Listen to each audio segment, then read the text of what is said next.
Good afternoon, Ta'alofa. Once again, this is becoming our regular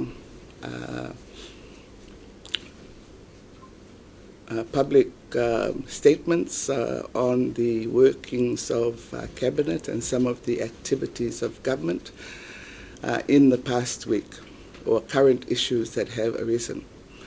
The Cabinet received yesterday the draft budget prepared by the Minister of Finance and the Ministry of Finance for the annual budget of the year 21-22. It has been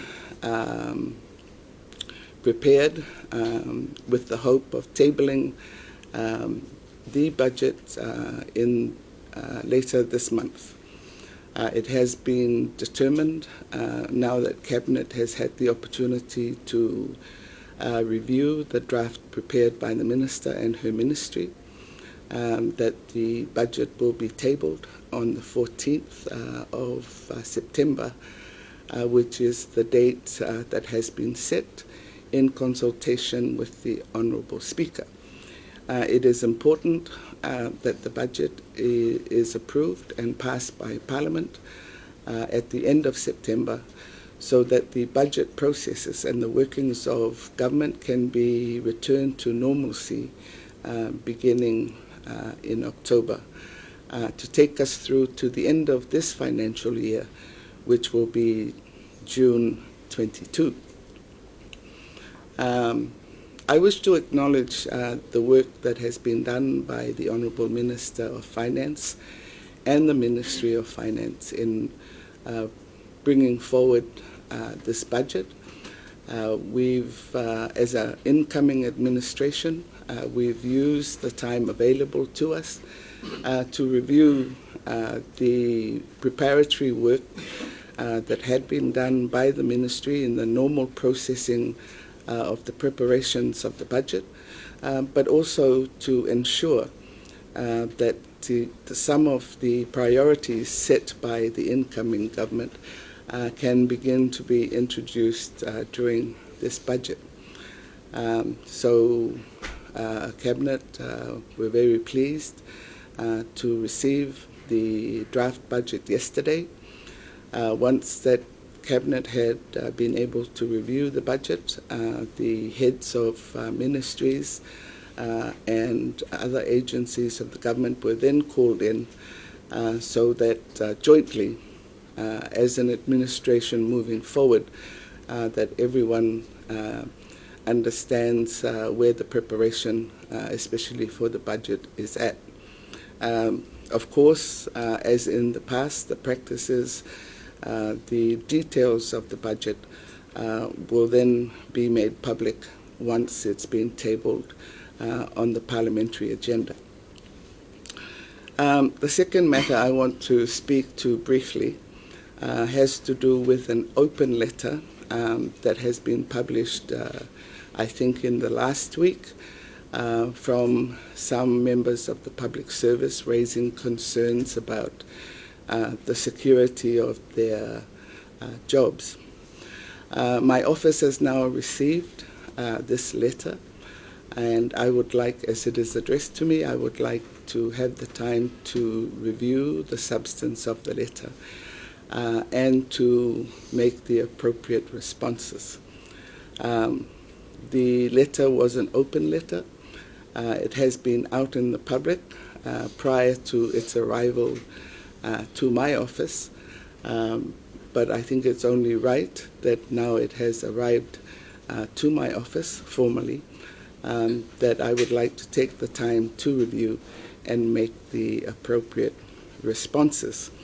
I would just like, however, though, to just briefly touch on what is perceived by some public servants, that the incoming administration has a policy of clearing out all the heads of ministries and agencies.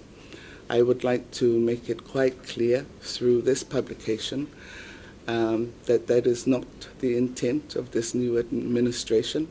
It is not a policy, and we have continuously said on other occasions that we, as an incoming administration, we hope to work with our public servants. They are the implementers of government policy, and we will continue to do so. Now, we've always advocated that this party puts the rule of law above all things, and the public servants, especially those who are on contract, and even those who are not on contract but are covered under the Public Service Act, that everyone on both sides of the issue are covered by the law. And I would just like to give some comfort to the concerns that seem to be prevailing, that somehow this new administration has a policy that we will clear out the heads of departments that are currently in place. I think it's important that we actually look to the specific instances where some of the officials are either being let go or there are negotiations in process, especially in the situation where the government feels that we cannot work with these individuals, and namely the AG, the Secretary, the Clerk of the House, in that because of past happenings, not necessarily of their making, but of the circumstances around the electoral process and the processing of issues through the courts, and their own participation through their respective positions, that it is an untenable situation for the new administration to continue working with these officials when there is essentially a loss of confidence.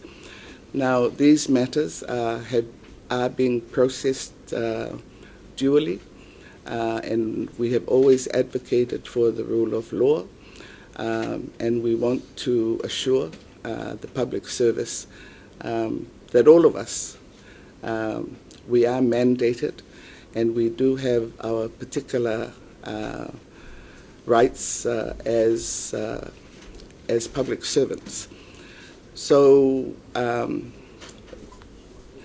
the response at this stage to the open letter of the public service is that I have received it formally now in my office. It arrived yesterday afternoon. I would like to have the time to give it due consideration and make the appropriate responses. So essentially these are the only two matters for this week. Although it may seem it is only a few matters, but especially the preparation of the budget and the organization around the processing of the budget now to Parliament has been the priority for Cabinet in the last couple of weeks. So I would like to wish everyone a good afternoon, and hopefully next week we can continue the publications with regards to the activities of government. Yeah, Whafstei Lava. Prime Minister, my question is on the IPCC report that was issued in August. The country submitted its second NDC in July, but in response to climate change impacts highlighted by the report, what are the immediate climate actions that will be taken by our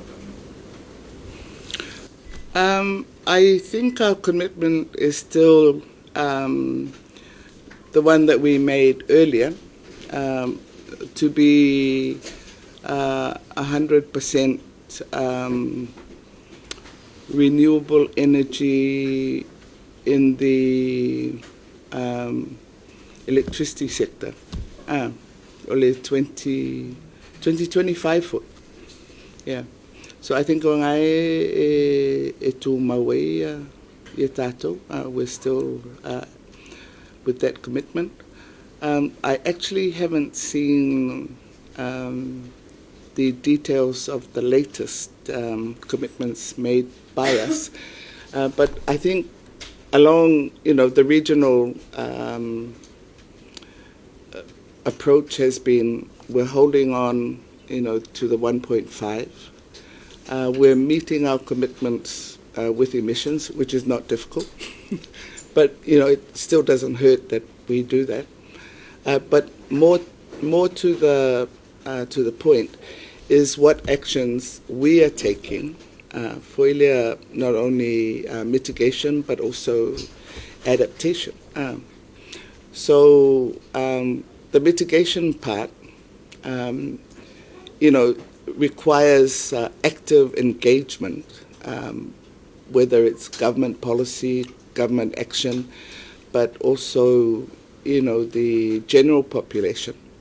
So, for instance, one of the big projects that the MNRE has been heading up is our 2 million trees.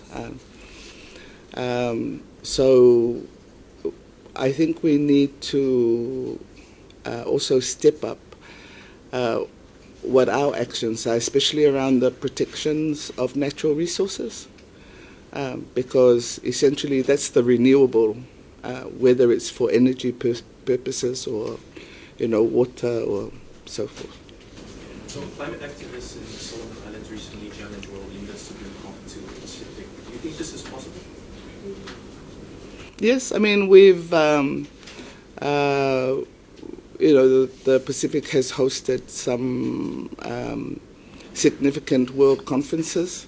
I think we have to look at, Fiji is possibly, the place that can, in terms of venue and facilities, because, these meetings are huge meetings.